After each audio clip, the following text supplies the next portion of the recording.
lidar com as diversas situações do cotidiano em várias encarnações. Quando nós estamos ainda num processo muito primário de encarnação, nós somos movidos essencialmente pelos instintos. A partir do momento em que nós entramos na fase hominal, como homens, em que adquirimos com isso livre-arbítrio, nós começamos a interagir com o mundo, a entrar em contato com as coisas. Mas, diferentemente da fase animal, nós não tínhamos livre-arbítrio. Agora nós temos. Só que nós ainda estamos muito animalizados. Basta a gente pôr na memória o homem há 100 mil anos atrás, há 200 mil anos atrás. Estamos aprendendo a fala, estamos aprendendo a lidar com as situações. Ainda somos, nessa fase, muito brutalizados. Nós lidamos com isso com ações instintivas. O instinto, a codificação, ela trabalha com duas noções de instinto.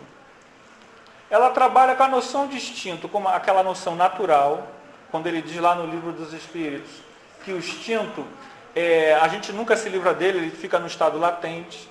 Esse instinto, ele até é um instinto que nós não poderíamos dizer que ele é negativo, porque ele faz parte do conjunto de aprendizados necessários para a sobrevivência da espécie.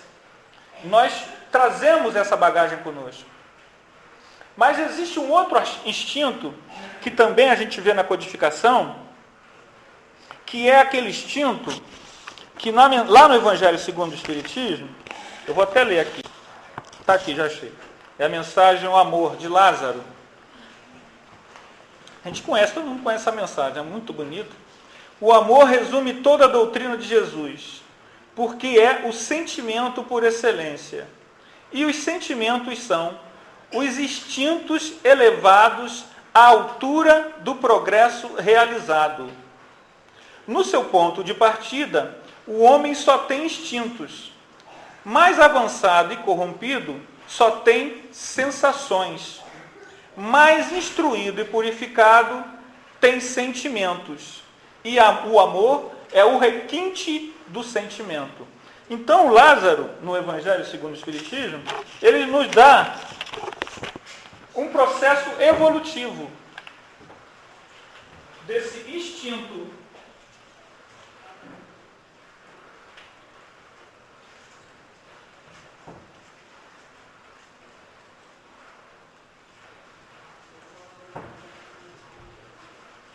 Isso é um processo evolutivo.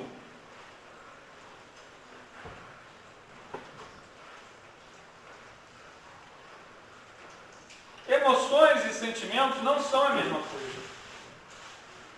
Emoções, elas estão atreladas às sensações. Então, nós, inicialmente, somos totalmente dominados pelos instintos. O instinto de sobrevivência, o instinto... Somos movidos ao sabor dessas forças, que nós não temos ainda nenhum domínio sobre elas, e a culpa, a noção de culpa, ela também é completamente fora. A culpa, ela não existe nesse momento. À medida em que o indivíduo ele vai progredindo, ele passa dos instintos puros para as sensações, como nos diz Lázaro. Só que esse processo, ele realmente com as encarnações. Ele vai se dando, ele vai ocorrendo, você vai crescendo, vai lidando com as situações, resolve as situações com esse processo. Não sei se vocês sabem, mas a evolução, ela é muito lenta. Muito lenta. E com o livre-arbítrio, tudo se complica. Porque o livre-arbítrio, ele é o maior desafio que o espírito tem pela frente. Por quê? Justamente a lição, aquela lição que a gente leu no início, que tem tudo a ver com o estudo de hoje. Sentimento e sensação. Nós começamos a perceber o seguinte: o livre-arbítrio, ele nos obriga a utilizar com inteligência, com discernimento, com atenção, a nossa capacidade de entender as coisas. Por quê? Você começa a perceber que as coisas do jeito que são, simplesmente, a gente sendo levado de roldão, não está trazendo felicidade, não está trazendo equilíbrio, não está trazendo paz. Mas a gente não chega num belo dia, senta numa figueira e ganha uma iluminação, como aconteceu com o Siddhartha Gautama. Ele sentou no dia, não vou sair daqui enquanto não atingir a iluminação. Não acontece com a gente não, infelizmente. Ele, para atingir aquilo, sabe-se lá quantos milênios. Esse pessoal que há 3.000 anos já estava evoluído, não é pessoal da Terra, é pessoal que já veio de outros exílios. É o pessoal da terrícola, esse está começando a perceber que esse negócio de se deixar levar pela vida e pelas coisas, isso traz muita dor e muito sofrimento. Então, o que acontece? O aprendizado da gente, ele ocorre através da experiência. É engraçado que o ser humano, ele, diferentemente de muitos animais, ele, quando nasce, ele precisa do outro ser humano. Ele não consegue sobreviver só. Você precisa... já teve casos de seres humanos que, como na história do Tarzan, a história do Tarzan é lenda, mas já aconteceu na Índia, uma menina que foi achada com lobos. O que aconteceu com ela? Ela não falava. Ela não tinha nenhum raciocínio humano. Ela foi criada com lobos. Isso deu até a história do Mowgli, né? Mas ela não tinha nenhum pensar humano. Ela morreu com menos de 15 anos. Eram 2 irmãs. Elas morreram cedo. Não conseguiram. Por quê? Porque o ser humano, ele precisa do contato com o outro. O ser humano, a gente nasce no Brasil. Nossos pais são brasileiros. E nós aprendemos a falar o português. O português do Brasil. Se você nasce no Brasil, filho de pais brasileiros, mas vai morar nos Estados Unidos, hoje já se sabe que isso faz um bem danado. Antigamente pensava que fazia mal. A criança aprende 2 línguas. Ela aprende a língua que é falada em casa e aprende a língua que ela tem que se relacionar. Aqui no Rio de Janeiro a gente tem muito chinês, né? Muito chinês. Né? Madureira tem muita loja de chinês, centro da cidade. Você vê que os filhos deles, eles falam português tranquilo com a gente. Eles já falam com muito sotaque carregado, os chineses originais.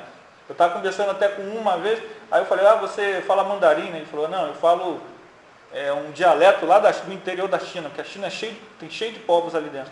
Mas você falando com ele é um brasileiro. Mas os filhos, ele é filho, os pais não. Com os pais ele só fala em chinês. Então ele tem pelo menos 2 línguas. Isso é o aprendizado do ser humano. O ser humano, ele precisa interagir e conforme a sociedade que você vive, você aprende os valores, a cultura, os hábitos que lhes são ensinados E nós não temos uma vida só, nós tivemos diversas vidas. Em cada vida, nós aprendemos valores, cultura, como lidar com as situações. Esse aprendizado, por melhor que fosse, por se tratar de coisas do passado, de outras vidas, ele sempre está, repleto disso aqui, repleto de ações instintivas, sensações, emoções pesadas. Então, por exemplo, no Império Romano, um exemplo, o Império Romano, saiu até uma série agora, não sei se alguém aqui pôde ver, assistir, Roma, uma série sobre Roma, em que eu estava falando com um amigo meu. Você vê que ali, você vê toda a força do que era o mundo sem o Evangelho, sem a moral cristã. Né? Na academia, na universidade, fala-se muito mal da moral cristã. Mas nesse seriado, você vê como era a crueza do ser humano, como nós éramos brutalizados, como matar não tinha nenhuma importância. Isso era uma coisa que fazia parte do processo. Essa é uma série até muito, assim, para quem é muito sensível, eu até falei para um amigo meu, olha, não assista com criança. Não é série para criança assistir. Uma série muito pesada. Né? Mas mostra com muita realidade como é que é a vida. Quando vocês veem essa série, se alguém vê, vocês pensam nisso. Como era o mundo sem o cristianismo, sem a moral cristã. Porque depois, dentro do próprio império, aquelas coisas mudam muito, mas já com a influência do cristianismo. Ali a gente vê como que os valores, qual era o valor do romano? O orgulho, acima de tudo, era o orgulho. O orgulho era o maior valor que o romano prezava. A sua família, o seu núcleo familiar. Isso tinha o maior peso possível. A virilidade, a força. Todos os povos que escravizam, e o romano escravizava, ele não a escravidão na antiguidade, ela é diferente da escravidão aqui no tempo do Brasil. A escravidão na antiguidade tem nada a ver com o corpo. A escravidão na antiguidade era o seguinte: você me deve, eu te devo R$10, eu não tenho como pagar. Você vira escravo. Não havia nenhuma... Não, meu amigo. Você pode parcelar em 10 vezes? Não. Você vira escravo. Você não tem dinheiro? Você vira escravo. Né? Você invade o outro povo. Ele perdeu a guerra? Você vira escravo. Não tem a cor, não importa. A raça... Você denuncia aquela pessoa, olha, aquela crença que ela diz lá, que ela está seguindo, aquela lá diz que o imperador não é o Deus. Você vira escravo. Eles vão lá e escraviza. Sem dó nem piedade. E depois que entra como escravo, só sai se por acaso houver a benevolência do dono, que é coisa muito difícil. Porque quem não queria ter um escravo? Né? Então, a moral romana, ela é completamente diferente, e não é só a moral romana.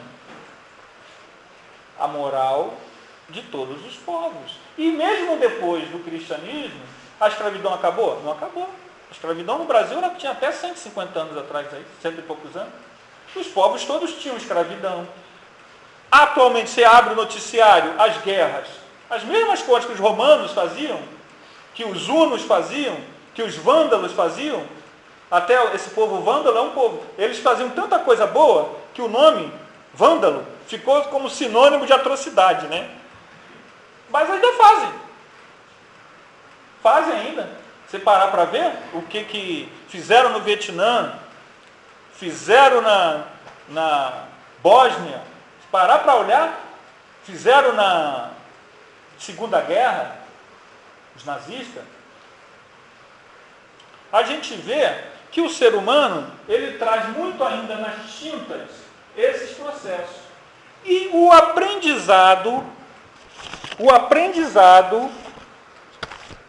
a forma como nós aprendemos, ele está ligado às sinapses.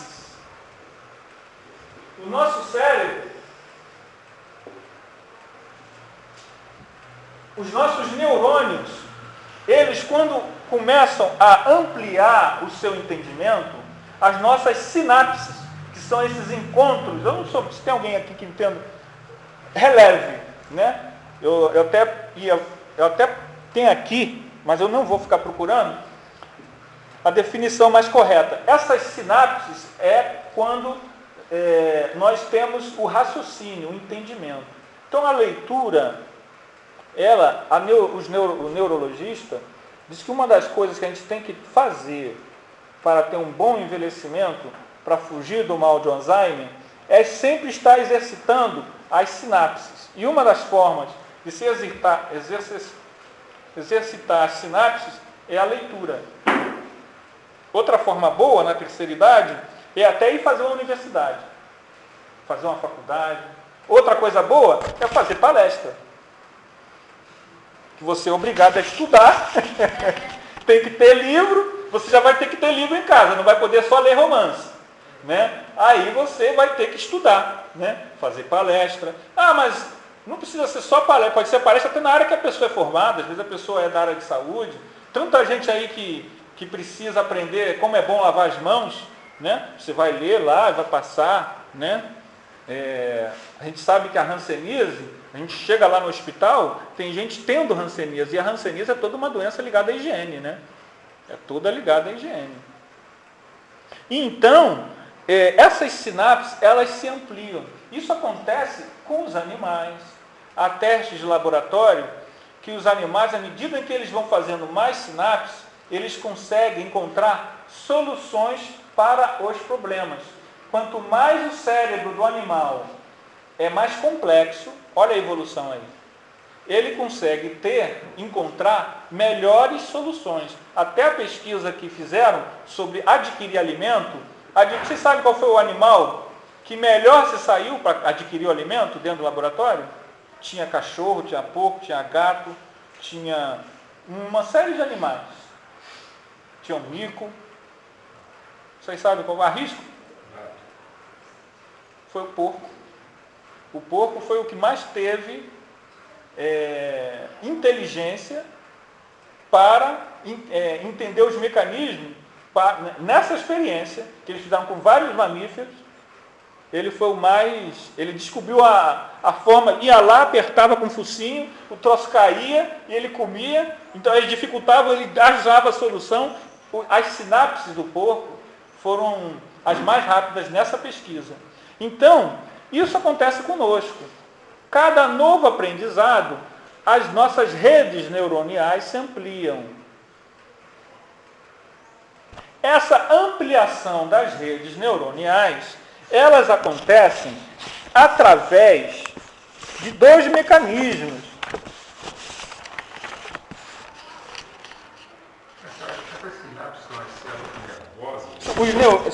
É o resultado dos neurônios, das células nervosas. É o resultado. Elas criam redes interneuroniais, quer dizer, entre os neurônios. E eles como que facilitam a nossa compreensão para novas situações, entende? Você é um professor lá? E aí, o que isso tem a ver conosco? Isso tem a ver porque se um carro bate na gente, outro dia, há 3 semanas atrás, um ônibus, eu estava ali em Irajá, a 30 km por hora, veio o Caxias Freguesia, veio, bum! Eu não entendi nada. Ele veio para o meu lado, veio, e bateu e amassou o carro, e aí a pessoa que estava comigo saiu nervosa, gritando, eu falei, calma. Não adianta estresse. Não. Aí o motorista, não, calma, o motorista também estava até zen demais para o meu gosto, o motorista do ônibus. Não, eu sou o culpado. Falei, então você é culpado, então está tudo bem. Não precisa chamar a polícia. Não, vamos chamar a polícia sim, para ela escrever o BRAT. Né? Eles pagaram, a empresa pagou, tudo bem. Mas, em outras épocas, talvez a reação fosse até mais violenta. Outro dia eu vi na TV aí, 2 homens brigando na rua, a soco e pontapé, por causa de problema de trânsito. Isso daí, essas reações mais virulentas, ou a gente abaixa, isso é aquilo. Isso é o quê? É o nosso instinto. É a nossa... Outro dia lá no estudo que a gente dá em segunda-feira, eu falei para a menina, se eu te der um tapa na cara agora, eu dizer, vai, o que você vai fazer? Eu vou pular em cima de você. Isso é o quê? É a nossa bagagem. É o romano, é o grego, é o uno. Como é que a gente reagia? Não era assim? Então é o que a gente tem. Eu não vou usar o que Chico Xavier tem. Eu vou usar o quê? O que eu tenho. Eu posso estar aqui falando com vocês, mas a gente pode estar estudando anos e anos. Mas o que eu tenho dentro de mim? O que eu vou usar como recurso para aquela situação? Por isso que a gente aprende e evolui com o cotidiano. Né? Não só com o sofrimento e a dor, mas a dor é interessante, porque a gente estava ali assistindo agora, conversando com a dona vovó Junqueira, eu fiquei assim, você vê que às vezes, para um espírito que está em prova, aquilo nem... Claro que ela tem momentos de dores, sozinho, mas ela passa com nota 100. Aí você olha aqui, eu falei, meu Deus, será que eu conseguiria? Ela estava falando ali naquela hora, eu fiquei só pensando, né, como é que a gente ainda está pequenininho, né? Você vê esses exemplos assim de vida, aí é o problema do completista. Vocês já ouviram falar dessa frase, essa expressão, completista? Está lá no Missionários da Luz. Eu gosto muito desse livro é maravilhoso. O completista é a pessoa que, ao fazer a sua programação encarnatória, faz uma programação encarnatória de bom nível, já não é aquela programação, olha, você vai lá, vê que vai dar lá, né? Vem comer, beber, dançar, dormir e morrer. A gente fica assim nessa, né? Até que chega um momento que os mentores, olha, esse cara aí já dá para passar pro... Então, e não adianta só ter programação encarnatória. Por quê? Porque precisa também vencer e cumprir. E lá no Missionários da Luz, o Alexandre diz, que é o mentor que está nesse livro, conduzindo André Luiz, diz que nós somos, até estudamos isso semana passada lá na reunião mediúnica, nós somos quase sempre campeões da promessa. O quase sempre é depois. Mas quase sempre, até eu salientei. Aí, quase sempre, gente. Olha a gravidade disso que ele está falando. Quase sempre fracassamos. Então, o que nós prometemos? Basicamente, o que nós prometemos é sair dessa rede aqui, que nos embola. Instinto, sensação, emoção, paixão. Ela não me ama, vou me matar. Ela não me ama, vou matá-la. Entendeu? Essa coisa que nos enreda. Não, eu gosto, agora no Missionários da Luz, está aquele caso, a gente estava estudando aquele caso ele morreu. A viúva acha que ele foi assassinado, mas na verdade, ele se matou, porque ele tinha processo de culpa, porque quando ela era noiva, com outra pessoa, ele foi lá, começou a tomar dosezinha de veneno pequena, ganhou imunidade, botou veneno no dele e no do cara, porque então não tinha esse negócio de trocar. Mas ele já tinha anticorpo, o cara não. E aí o cara morreu. Ele matou o noivo para ficar com ela. Casou, né? Mas e a culpa? Não falava lá no livro que o cara estava obsediando ele, não. O problema era aqui, no íntimo dele.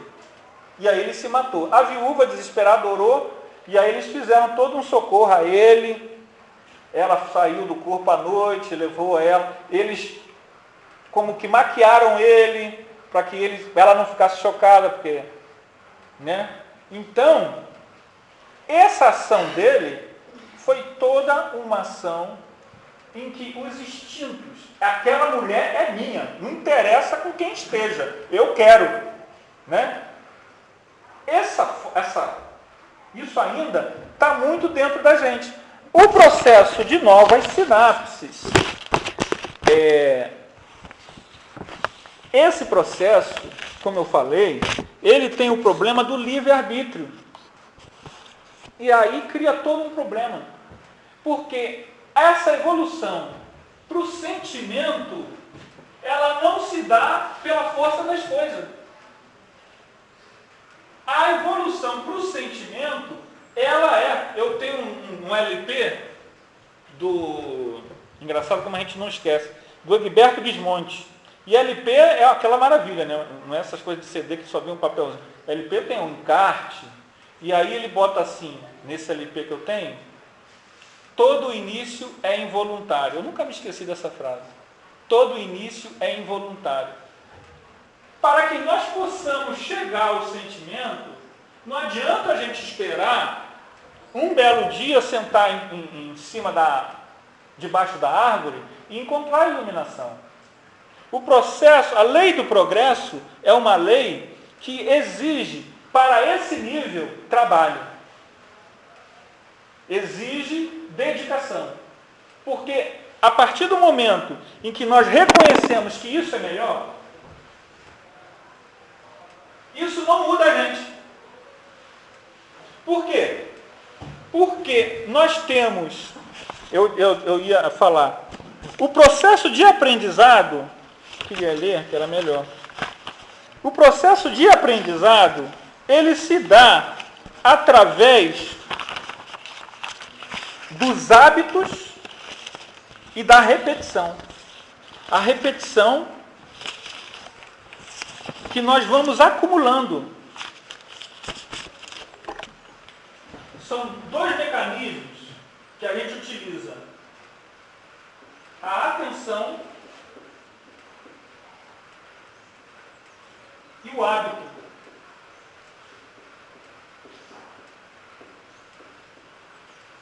Quando você presta atenção numa coisa, quando atenção é quando você dedica a sua atenção, a sua observação, a sua reflexão. Às vezes, na obra de André Luiz, ele está narrando, acontece uma situação e ele diz, e nós ficamos meditando. Geralmente a gente já passa para o próximo parágrafo e não para ver a gravidade da afirmação, porque aquilo é uma enxurrada de informação para a gente. Só que a gente vai lendo como se fosse um romance.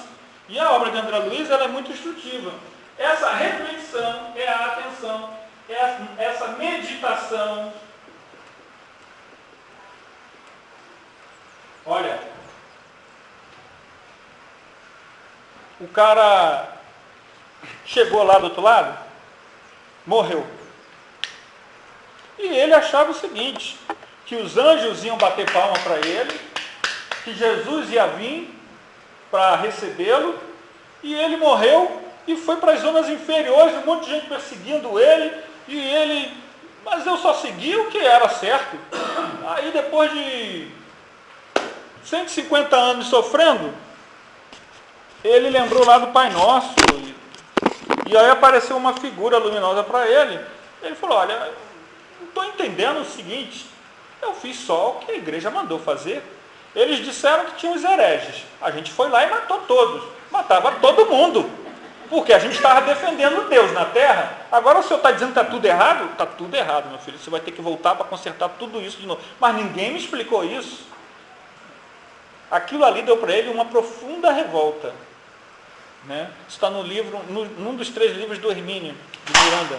Não sei se é no Exilado ou se é na Dama da Noite, num desses 3 livros. E ele ficou revoltado contra o cristianismo. Aquilo, porque ele tinha defendido o cristianismo quando ele estava encarnado, lá na Idade Média, e tinham dito para ele o seguinte, Deus está mandando, vai lá para conquistar Jerusalém. Ele foi lá, matou, morreu, ele fez um monte de coisa. Mas chega lá do outro lado, ele vai para as zonas inferiores, para o umbral, o que é isso? Então ele não entendia. Aí o cara chegou para ele, não, meu, é complicado mesmo. Mas olha só, está tudo errado. O negócio não é o que eles estão dizendo. O negócio é o seguinte, é amor ao próximo. Ah, não, mas aí não sei. Aí ele ficou revoltado com o cristianismo. O nosso problema é que você precisa ter uma reflexão. Bom,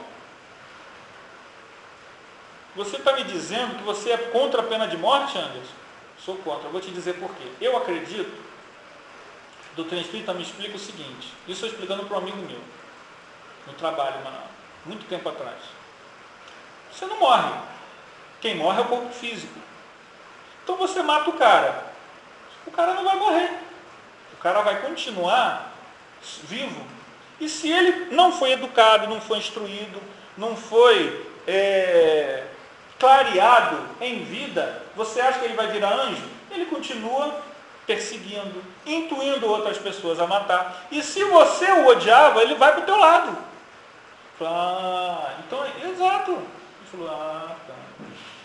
Isso foi uma conversa de hora de almoço. Aí passou alguns meses, aí o pessoal estava falando lá sobre pena de morte. Ele falou, não, eu sou contra a pena de morte. Aí olhou para mim, não é, Anderson? Eu levei um susto, porque quando eu falei aquilo, eu só falei, não era no sentido de convencer. Eu expliquei para ele a minha lógica das coisas. Né?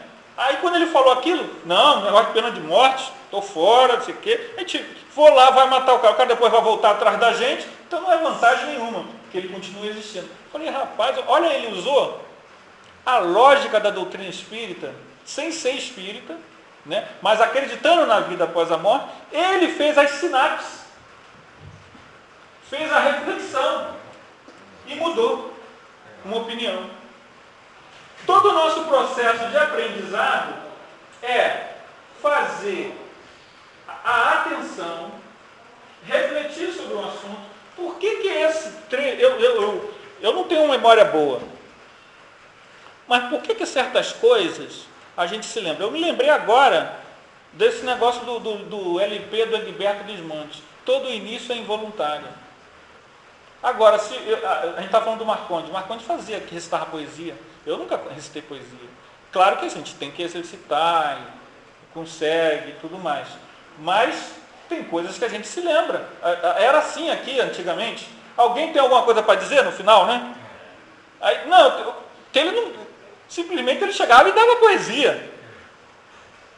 Não era uma coisa que havia um recital de poesia que você ficou em casa lá recitando, né? Aí às vezes, e aquela? Aí ele falava aquela outra. Memória, né? Memória. Hoje em dia isso nem existe mais, essa coisa de recital de poesia, mas é um exercício bom para a memória. A reflexão, a meditação e o tal do hábito. O hábito é justamente que nos pega pelo pé. Por quê? Porque os maus hábitos, nós os temos cheios. Por quê?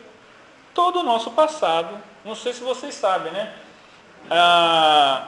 Essa encarnação é a nossa melhor. Porque a lei é de progresso.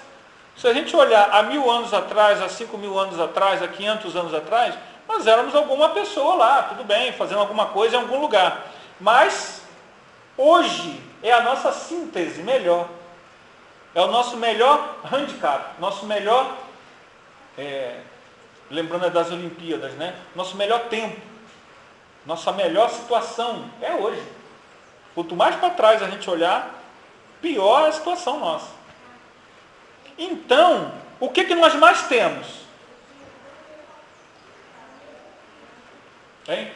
São sentimentos lá no passado ou são instintos, sensações e emoções? Tem gente que é muito evoluída, que há 10.000 anos só está no sentimento.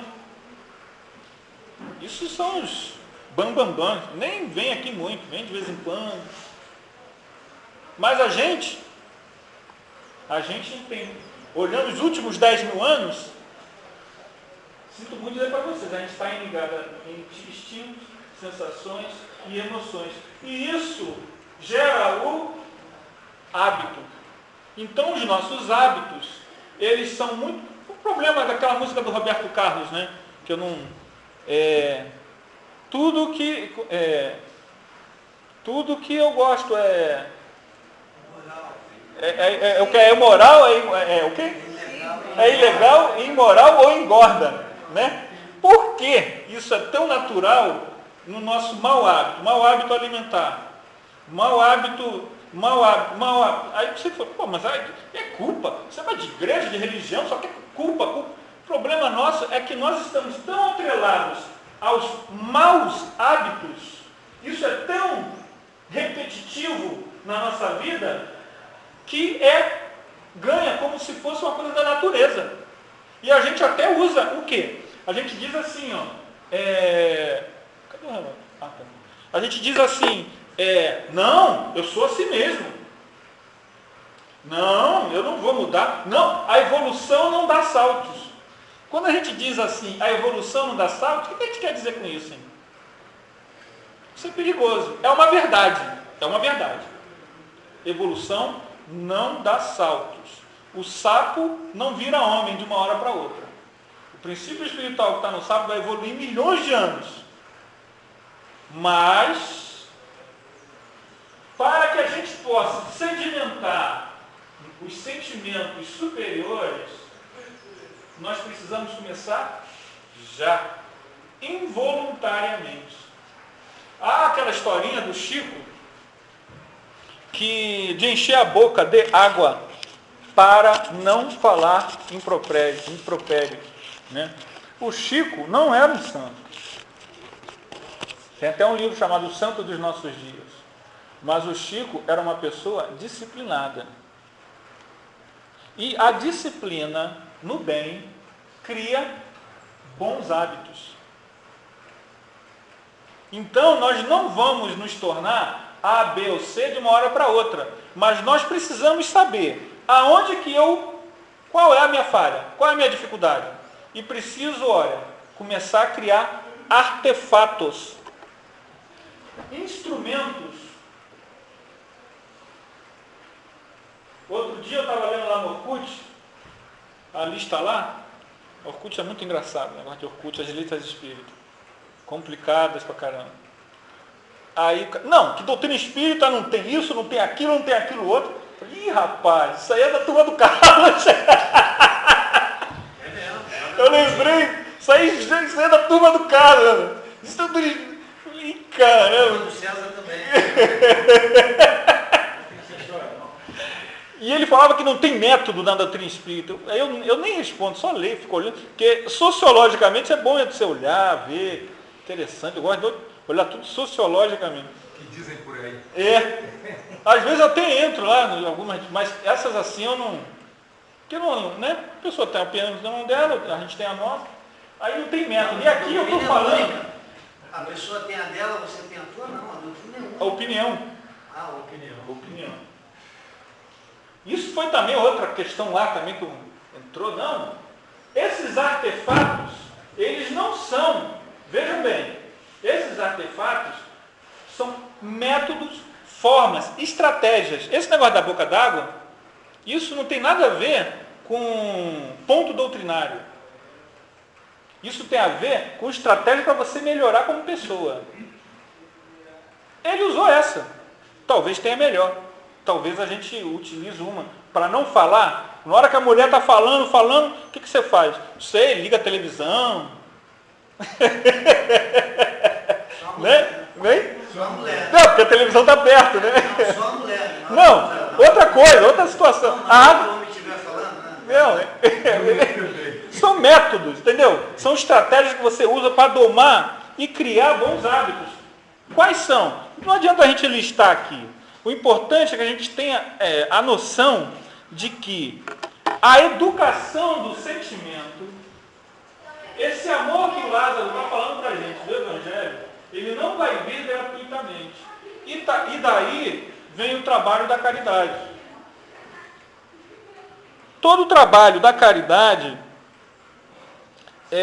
eu me lembro que tinha uma amiga nossa que vinha a Curupaiti, e ela criticava muito o pai dela.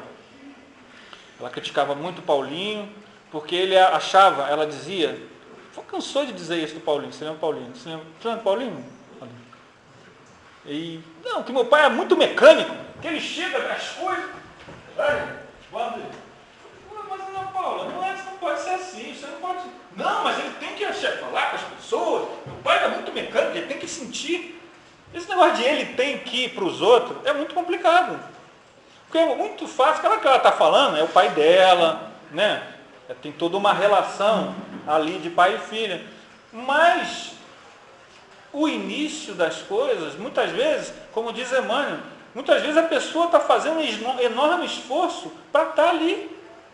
Você não pode querer que ela já seja o campeão da emoção, do sentimento, né? Isso não, você não pode cobrar do outro. Você tem que trabalhar, dentro de você. Até como exemplo, às vezes o teu exemplo vai fazer com que a pessoa, consiga quebrar essa barreira, que isso não é de hoje. Nós temos uma multidão de maus hábitos. Nós precisamos, então, estar engajados no trabalho assistencial, no trabalho de caridade. Isso é um método que nós utilizamos para o quê? Para dizer a nosso íntimo de que nós não queremos mais compromisso com esse homem antigo. A nossa estrada de Damasco, ela não é mais, não vai aparecer Jesus na nossa frente e vai dizer assim, rapaz, não faça isso. A nossa estrada de Damasco é o conhecimento espírita. E como você utiliza esse instrumento, que é a doutrina espírita, para a evolução do teu espírito. Esse é o nosso desafio. Hoje, você tem uma ênfase muito grande, né? Há muitas mensagens mediúnicas que nos dizem, olha, os espíritas estão chegando muito mal na espiritualidade, porque a gente virou muito teoricão. A gente tem muita teoria, mas o sentimento a gente não trabalhou. Então, existe um instrumento que é usado na pedagogia, que é a janela de Johari, que ela é mais ou menos isso aqui. Coisas que eu sei de mim e todo mundo sabe.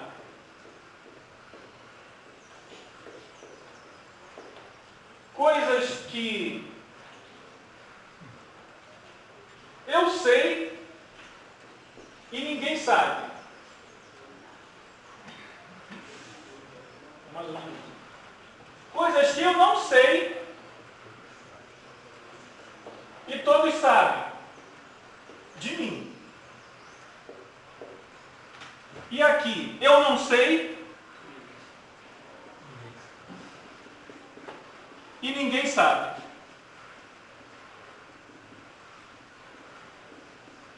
Então, a janela de Johari, ela normalmente, a nossa janela, ela é assim, ó.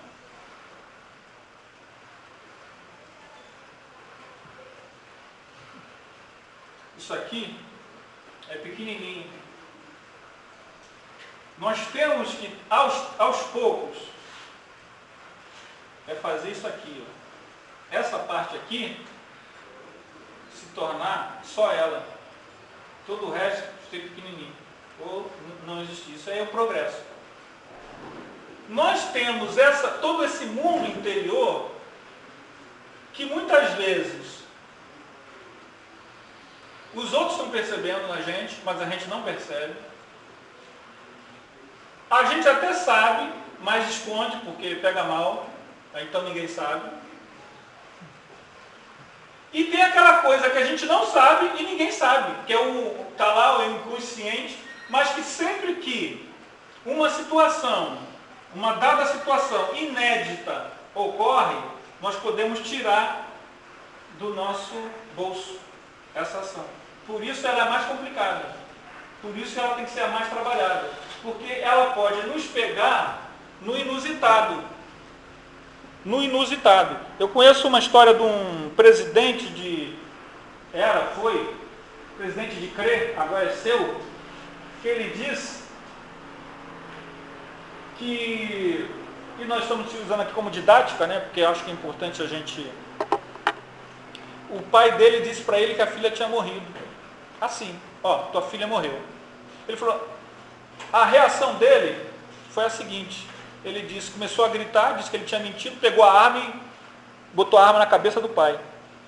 Depois é que ele, aí começou a não enxergar mais nada, o nervosismo da filha ter morrido, aquela coisa toda, o desespero. É essa reação instintiva, braba.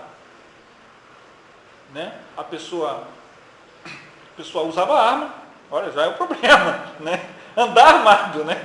Olha o que é uma pessoa que anda armada, o que ela traz dentro dela, né?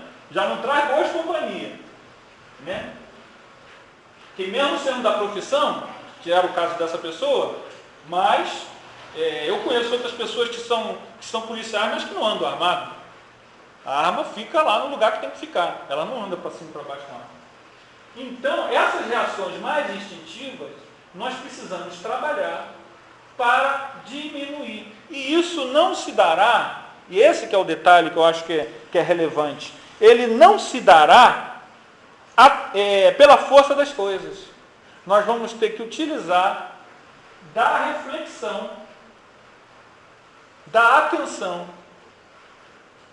e da caridade, da assistência, da fraternidade, dos bons sentimentos, da irradiação do pensamento. Criar o hábito, é um hábito que eu aprendi não tem muito tempo, mas que eu achei interessante. Olha, abençoa as pessoas. A pessoa falou isso, abençoa. Peça a Deus, abençoa, irradia ali um bom pensamento, uma energia, que tudo de bom aconteça com ela. Entende? Diante das situações críticas, de crise, de problema, irradiar aquela coisa boa para a pessoa. Não deixar nenhuma réstia de mágoa. Não deixar que a mágoa tome conta do nosso coração. Entende? Porque assim nós vamos estar criando o hábito de bem sentir. Mas isso não é espontâneo. Não, mas isso não é espontâneo. Não, isso é trabalho. Isso é exaustividade. Eu gosto muito dessa palavra. Aquela coisa do atleta. Né? Até os evangélicos, eu nunca mais vi isso, mas eu acho que ainda deve ter os atletas do Cristo.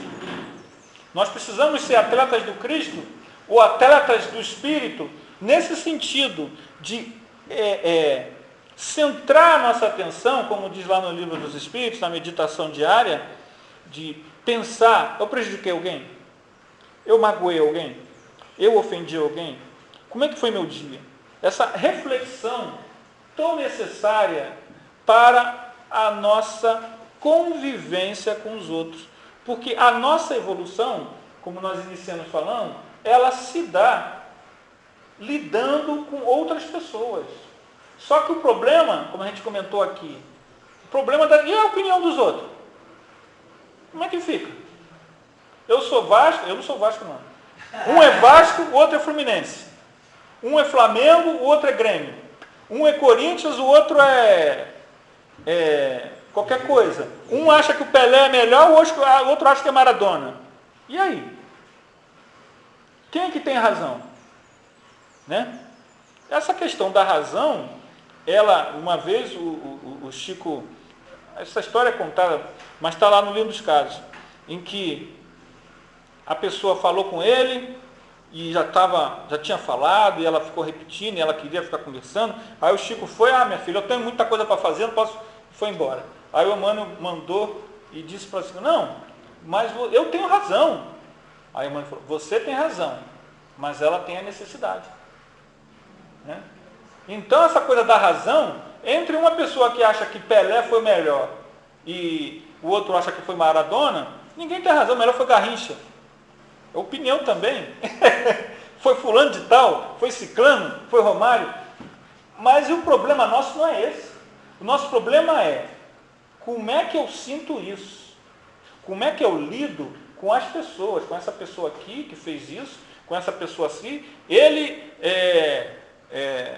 eu me lembrei hoje dele, na hora do Francisco. Você lembra do seu Francisco? Tinha aquela voz. Francisco II. Me lembrei dele lá quando estava lá na primeira enfermaria. Não sei nem se ele está encarnado ou não. Mas eu cansei de ver ele levar sapatada. Sutil, mas levar sapatada. Por quê? Porque ele era um ardoroso defensor de Ramatiz. Você lembra disso?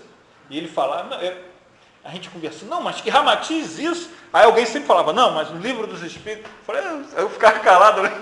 Ele dava logo, que a pessoa é muito exaltada, né, que gosta daquele. Não, mas isso, ele era um leitor do Ramatiz, né? E a gente está aqui numa confraternização, você tem que, né, a pessoa, não é momento para você pegar pegar isso aqui, olha, mas isso aqui, entendeu? É um momento de você, né? Porque ele tem lá a casa dele que ele frequenta, ele chegou até a visitar o Arautos lá.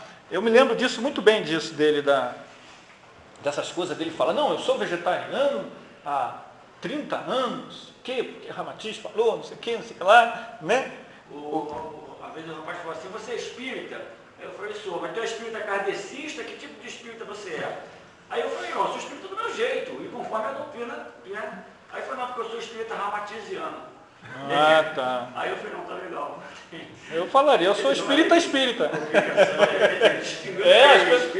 Mas tá tudo bem, né? Ele tá bem lá, tá se sentindo bem, né?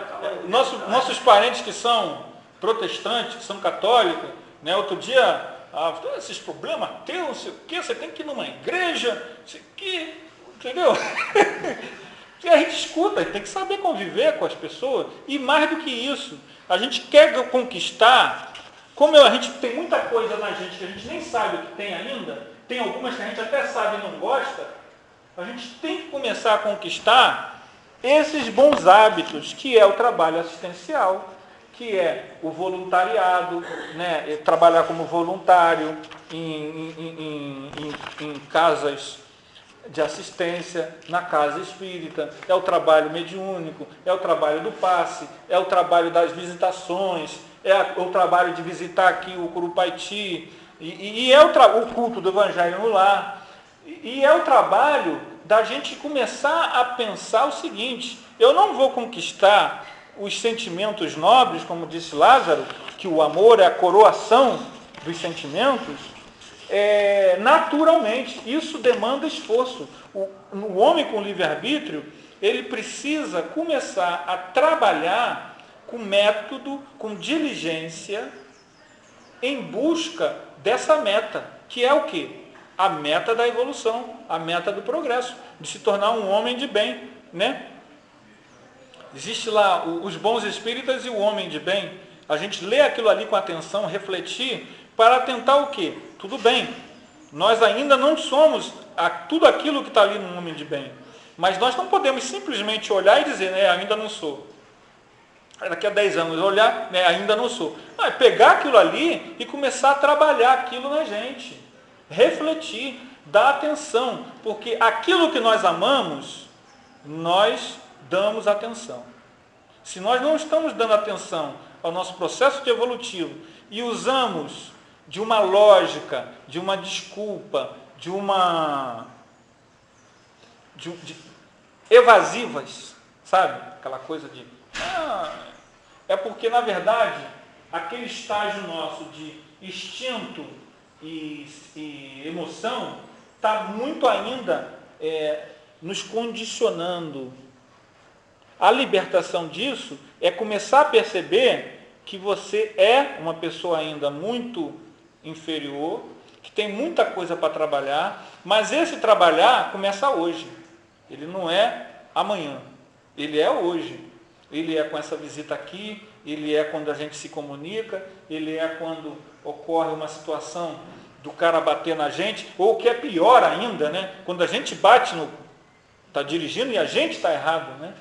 Que você precisa da compreensão do outro também, ou quando acontece alguma situação dentro de casa, né? ou no trabalho, ou no centro, ou no movimento espírita, ou no Orkut, seja lá onde for, eu acho que a gente precisa entender que estando na terra para crescer, vamos crescer então.